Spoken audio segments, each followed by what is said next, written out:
നമസ്കാരം, മലയാളി വാർത്തയിലേക്ക് സ്വാഗതം. മുട്ടുമടക്കി ട്രംപ്. യുഎസും ഇറാനും സമാധാന കരാറിൽ ധാരണയിലെത്തിയെന്ന് പാകിസ്ഥാൻ സ്ഥിരീകരിച്ച് ട്രംപ്. അവസാനം 3 മാസത്തിലധികം നീണ്ട സംഘർഷത്തിന് വിരാമമാകുന്നു. ലോകം കാത്തിരുന്ന സമാധാന കരാർ സംബന്ധിച്ച് യുഎസും ഇറാനും ധാരണയിലെത്തിയെന്ന് പാകിസ്ഥാൻ. യുദ്ധം അവസാനിപ്പിക്കാനും ഹോർമുസ് കടലിടുക്ക് തുറന്നു കൊടുക്കാനുമാണ് ഇരു രാജ്യങ്ങളും ധാരണയിലെത്തിയത്. കരാറിന്റെ പൂർണ്ണ വിവരങ്ങൾ പുറത്തുവിട്ടിട്ടില്ല. സമാധാന കരാർ ജൂൺ 19 സ്വിറ്റ്സർലാൻഡിൽ വെച്ച് ഒപ്പുവെക്കുമെന്ന് ഇരു രാജ്യങ്ങൾക്കുമിടയിൽ മധ്യസ്ഥത വഹിക്കുന്ന പാകിസ്ഥാൻ പ്രധാനമന്ത്രി ഷഹബാസ് ഷെരീഫ് അറിയിച്ചു. കരാർ പൂർത്തിയായതായി യുഎസ് പ്രസിഡന്റ് ഡൊണാൾഡ് ട്രംപും സ്ഥിരീകരിച്ചു. ഹോർമുസ് കടലിടുക്കിൽ യുഎസ് നാവികസേനയുടെ ഉപരോധം നീക്കാൻ ട്രംപ് നിർദ്ദേശം നൽകി. ഇറാനുമായുള്ള കരാർ പൂർത്തിയായിരിക്കുന്നുവെന്ന് ട്രൂത്ത് സോഷ്യലിലൂടെ ട്രംപ് പ്രഖ്യാപിച്ചു. ഇറാൻ ഇസ്ലാമിക് റിപ്പബ്ലിക്കുമായുള്ള കരാർ ഇപ്പോൾ പൂർത്തിയായിരിക്കുന്നു. എല്ലാവർക്കും അഭിനന്ദനങ്ങൾ. ഹോർമുസ് കടലിടുക്ക് ടോൾ ഇല്ലാതെ തുറന്നു കൊടുക്കാൻ ഞാൻ ഇതിനാൽ പൂർണ്ണ അധികാരം നൽകുന്നു. അതോടൊപ്പം തന്നെ യുണൈറ്റഡ് സ്റ്റേറ്റ്സ് നാവികസേനയുടെ ഉപരോധം ഉടനടി നീക്കം ചെയ്യാൻ ഉത്തരവിടുകയും ചെയ്യുന്നു. ലോകത്തിലെ കപ്പലുകളെ നിങ്ങളുടെ എഞ്ചിനുകൾ പ്രവർത്തിപ്പിച്ചു തുടങ്ങിക്കോളൂ, എണ്ണ പ്രവഹിക്കട്ടെ എന്നാണ് ട്രംപ് കുറിച്ചിരിക്കുന്നത്. പാകിസ്ഥാൻ പ്രധാനമന്ത്രി ഷഹബാസ് ഷെരീഫിന്റെ പ്രതികരണത്തിന് പിന്നാലെയാണ് ട്രംപിന്റെ പോസ്റ്റ്. യുഎസും ഇറാനും തമ്മിലുള്ള സമാധാന കരാറിൽ ധാരണയായ വിവരം സന്തോഷപൂർവ്വം അറിയിക്കുന്നുവെന്നായിരുന്നു ഷഹബാസ് ഷെരീഫിന്റെ പ്രതികരണം. ലെബനൻ ഉൾപ്പെടെയുള്ള എല്ലാ മേഖലകളിലെയും സൈനിക നടപടികൾ ഉടനടിയും ശാശ്വതമായും അവസാനിപ്പിക്കാൻ ഇരുപക്ഷവും പ്രഖ്യാപിച്ചിട്ടുണ്ടെന്നും പാക് പ്രധാനമന്ത്രി അറിയിച്ചു. അതേസമയം കരാറിൽ ഒപ്പിടാൻ അമേരിക്ക നിർബന്ധിതരായെന്ന് അവകാശപ്പെടുന്ന ഒരു ബാനർ ഇറാനിയൻ സ്റ്റേറ്റ് ടിവി പ്രദർശിപ്പിച്ചു. എന്നാൽ ഇറാൻ സർക്കാർ ഇതുവരെ ഔദ്യോഗികമായി പ്രതികരിച്ചിട്ടില്ല. ഇറാനുമായുള്ള സമാധാന കരാർ പൂർത്തിയായെന്ന പ്രഖ്യാപനത്തിന് പിന്നാലെ ലോകത്തിലെ കപ്പലുകളെ എഞ്ചിനുകൾ പ്രവർത്തിപ്പിച്ചു തുടങ്ങിക്കോളൂ എന്ന് യുഎസ് പ്രസിഡന്റ് ഡൊണാൾഡ് ട്രംപിന്റെ ആഹ്വാനം. സോഷ്യൽ മീഡിയ പ്ലാറ്റ്ഫോമായ ട്രൂത്ത് സോഷ്യലിൽ പങ്കുവച്ച പോസ്റ്റിലാണ് ട്രംപിന്റെ പ്രതികരണം. ഇറാനും യുഎസും തമ്മിൽ സമാധാന കരാറിൽ ധാരണയിലെത്തിയെന്ന പാകിസ്ഥാൻ പ്രധാനമന്ത്രി ഷഹബാസ് ഷെരീഫിന്റെ പ്രഖ്യാപനത്തിന് പിന്നാലെയാണ് ഇക്കാര്യം ശരിവെച്ച് ട്രംപ് രംഗത്തെത്തിയത്. ഇറാൻ ഇസ്ലാമിക് റിപ്പബ്ലിക്കുമായുള്ള കരാർ ഇപ്പോൾ പൂർത്തിയായിരിക്കുന്നു. എല്ലാവർക്കും അഭിനന്ദനങ്ങൾ. ഹോർമുസ് കടലിടുക്ക് ടോൾ ഇല്ലാതെ തുറന്നു കൊടുക്കാൻ ഞാൻ ഇതിനാൽ പൂർണ്ണ അധികാരം നൽകുന്നു. അതോടൊപ്പം തന്നെ യുണൈറ്റഡ് സ്റ്റേറ്റ്സ് നാവികസേനയുടെ ഉപരോധം ഉടനടി നീക്കം ചെയ്യാൻ ഉത്തരവിടുകയും ചെയ്യുന്നു. എല്ലാവർക്കും ഇനി ഇതിലൂടെ എണ്ണ പ്രവഹിക്കട്ടെ എന്നാണ് കുറിച്ചിരിക്കുന്നത്. ജൂൺ 19 സ്വിറ്റ്സർലാൻഡിൽ വെച്ച് സമാധാന കരാർ ഒപ്പിടുമെന്നാണ് ഇരു രാജ്യങ്ങൾക്കുമിടയിൽ മധ്യസ്ഥത വഹിക്കുന്ന പാകിസ്ഥാന്റെ പ്രഖ്യാപനം. ലെബനൻ ഉൾപ്പെടെയുള്ള എല്ലാ മേഖലകളിലെയും സൈനിക നടപടികൾ ഉടനടി അവസാനിപ്പിക്കുമെന്ന് ഇരുപക്ഷവും പ്രഖ്യാപിച്ചിട്ടുണ്ടെന്നും പാക് പ്രധാനമന്ത്രി വ്യക്തമാക്കി. ഈ വർഷം ഫെബ്രുവരി 28 യുഎസും ഇസ്രായേലും സംയുക്തമായി ഇറാനെ ആക്രമിച്ചതിന് പിന്നാലെ തുടങ്ങിയ സംഘർഷത്തിൽ ആയിരങ്ങളാണ് കൊല്ലപ്പെട്ടത്. ഇതിലേറെയും ഇറാനിലും ലെബനനിലുമാണ്.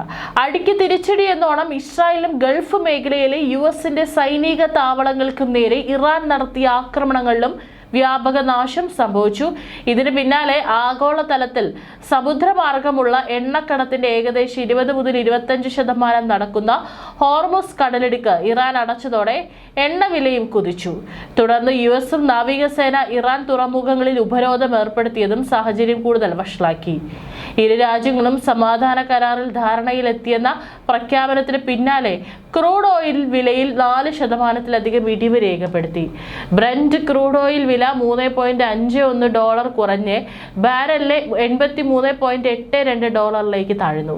അതേസമയം യുഎഇയും ഖത്തറിനെയും ലക്ഷ്യമിട്ട് നടക്കുന്ന വ്യാജവും അടിസ്ഥാനരഹിതവുമായ മാധ്യമ പ്രചാരണങ്ങളെ ശക്തമായി അപലപിച്ച് Arab parliament speaker Mohammed bin Ahmed Al Yamahi. കൃത്യതയോ നിഷ്പക്ഷതയോ ഇല്ലാത്ത ഇത്തരം ആരോപണങ്ങൾ പ്രാദേശിക അന്തർദേശീയ സുരക്ഷയും സ്ഥിരതയും ഉറപ്പാക്കുന്നതിൽ ഇരു രാജ്യങ്ങളുടെയും സ്വാധീനത്തെയും പ്രയത്നങ്ങളെയും തകർക്കാനുള്ള ശ്രമത്തിന്റെ ഭാഗമാണിതെന്നും അദ്ദേഹം വ്യക്തമാക്കി. പ്രദേശത്തെ ജനങ്ങളുടെ താൽപര്യങ്ങൾക്ക് നിരക്കാത്ത ഇത്തരം വ്യാജ വാർത്തകൾ വെല്ലുവിളികൾ നിറഞ്ഞ നിലവിലെ സാഹചര്യത്തിൽ ജനങ്ങൾക്കിടയിൽ ആശയക്കുഴപ്പമുണ്ടാക്കാനും വസ്തുതകൾ വളച്ചൊടിക്കാനും മാത്രമേ ഉപകരിക്കൂ എന്നും അൽ യമാഹി പ്രസ്താവനയിൽ പറഞ്ഞു. പ്രതിസന്ധികളെ നേരിടാനും സമാധാനത്തിന് അടിത്തറ ശക്തമാക്കാനും അറബ് രാജ്യങ്ങൾക്കിടയിൽ കൂടുതൽ സഹകരണവും ഐക്യദാർഢ്യവുമാണ് ഈ സമയത്ത് ആവശ്യമെന്ന് അദ്ദേഹം ഓർമ്മിപ്പിച്ചു. തർക്കങ്ങൾ പരിഹരിക്കുന്നതിനും പ്രതിസന്ധികൾ മറികടക്കുന്നതിനുമുള്ള നയതന്ത്ര നീക്കങ്ങളിൽ UAEയും ഖത്തറും നിർണായക പങ്കാണ് വഹിക്കുന്നത്.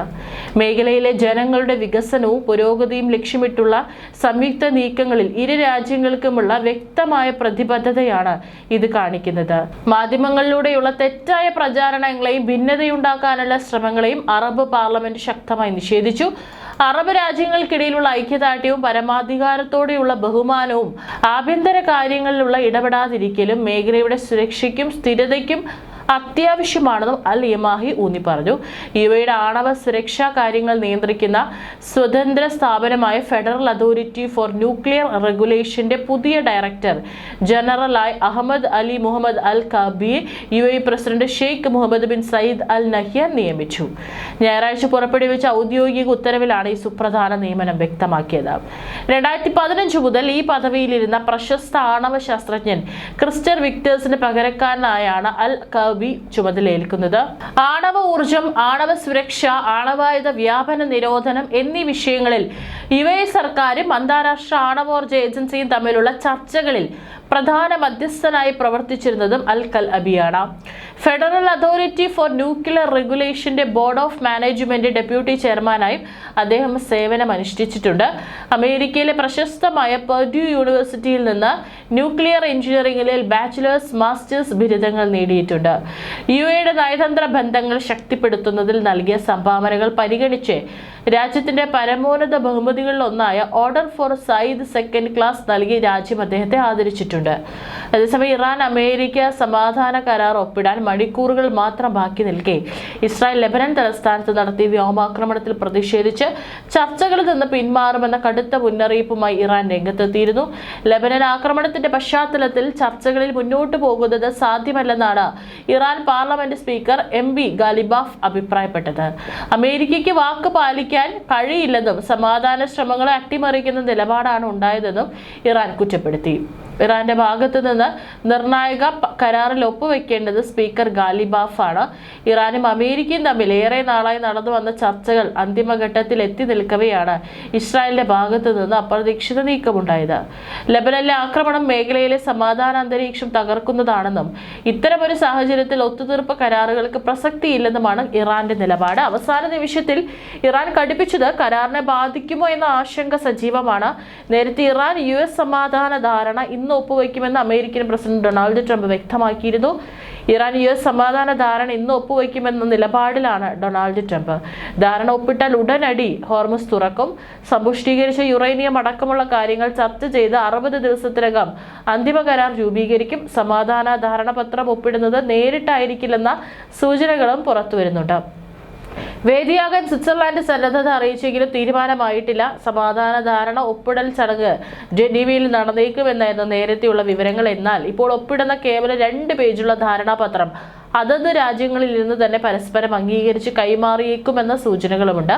60 ദിവസത്തെ തുടർ ചർച്ചകൾക്ക് ശേഷമാകും വിശദമായ കരാർ. ഇറാന്റെ യുറേനിയം ശേഖരം നീക്കുകയും ആണവ പദ്ധതി അവസാനിപ്പിക്കുകയും ചെയ്യുന്നതാകും കരാറിന്റെ അന്തിമ ഫലമെന്നാണ് റിപ്പോർട്ടുകൾ. ധാരണയെ ചൊല്ലി ഇതുവരെ വന്ന അഭ്യൂഹങ്ങളെല്ലാം അമേരിക്കയും ഇറാനും നേരത്തെ തള്ളിയിരുന്നു. തീവ്ര നിലപാടുള്ളവരും നയതന്ത്ര സ്വഭാവമുള്ളവരും തമ്മിൽ ധാരണയെ ചൊല്ലി ഇറാനിൽ ഭിന്നത ശക്തമാണ്. ധാരണയ്ക്കായി കിണഞ്ഞു പരിശ്രമിക്കുന്നതിനെ ചൊല്ലി ഇറാൻ വിദേശകാര്യമന്ത്രിയെ ഇറാൻ മാധ്യമമായ ഫാസ്റ്റ് ന്യൂസ് ഏജൻസി കടന്നാക്രമിച്ചത് ഭിന്നതയുടെ തെളിവായി. അബ്ബാസ് അറാഖ്ചിയുടെ പോസ്റ്റ് കഴിഞ്ഞ ദിവസം ഡൊണാൾഡ് ട്രംപ് പങ്കുവച്ചിരുന്നു. ധാരണയുടെ വിവരങ്ങൾ പരസ്യമാക്കി ഇറാൻ മാധ്യമങ്ങളെ വിമർശിച്ച മന്ത്രിയുടെ നിലപാട് അമേരിക്കയ്ക്ക് ആയുധം നൽകുന്നതായി എന്നാണ് വിമർശനം. ഇറാൻ അമേരിക്ക യുദ്ധ നഷ്ടപരിഹാരം നൽകുന്നത് ഫണ്ട് കൈമാറുന്നത് ധാരണയിലുണ്ടായേക്കാം. അതിനിടെ ഇറാന് UAE $300 കോടി ഫണ്ട് നൽകുമെന്ന മാധ്യമ റിപ്പോർട്ടുകൾ UAE തള്ളി. ഇറാനുമായി ഊർജ കരാറിലേക്ക് ഖത്തർ നീങ്ങുന്നുവെന്ന റിപ്പോർട്ടുകൾ ഖത്തർ നിഷേധിച്ചു. ഇരുപക്ഷത്തും ധാരണയെ അനുകൂലിച്ചും ധാരണയെ വിമർശിച്ചും മാധ്യമ റിപ്പോർട്ടുകളും അഭ്യൂഹങ്ങളും ശക്തമാണ്. എന്നാൽ അമേരിക്കയുമായുള്ള ധാരണയിൽ അന്തിമ രൂപമായിട്ടില്ലെന്നാണ് ഇറാൻ വ്യക്തമാക്കുന്നത്.